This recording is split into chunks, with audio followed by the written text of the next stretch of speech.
Nicholas has 1450 in quarters and dimes. Explain why this represents this models a case. In this case, X represents number of dimes. Okay, and the Y will represent number of quarters. Now I can tell that by looking at this number at the front. For number of, okay, every time I have, let's say, 2 dimes, right? 2 doesn't represent the actual value of how much I have, right? 2 times 0.1, which is equal to essentially 0.2, which is equal to 20 cents. That represents the value of my 2 dimes. That's why there's this multiplication of 0.1 and 0.25 to represent, to turn the number of dimes and quarters into its actual dollar value. Okay, so it says here Nicholas has certain amount of quarters, certain amount of dimes, and they add up to 1450. So this represents the actual amount in dollars, and they add up to 1450. So this does model this scenario for Nicholas. Okay, is this relationship linear? Hopefully you can recognize that this is an equation of a line.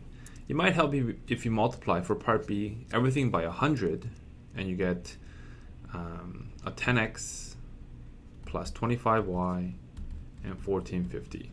Okay, clearly it's an equation of lines, so therefore it is linear. Okay, determine the x and y intercepts. Okay, so I'm going to divide both sides by 1450, so 10x over 1450, 25y over 1450 is equal to 1. So this, you get x is equal to, so x over 145. Okay, here, 58. So, 145, 0, this value 0. This is the x-intercept.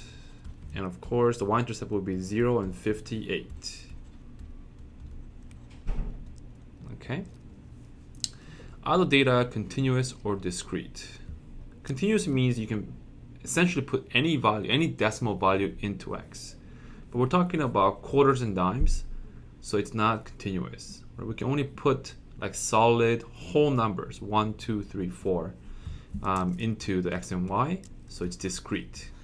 Okay, discrete, because only whole numbers are allowed.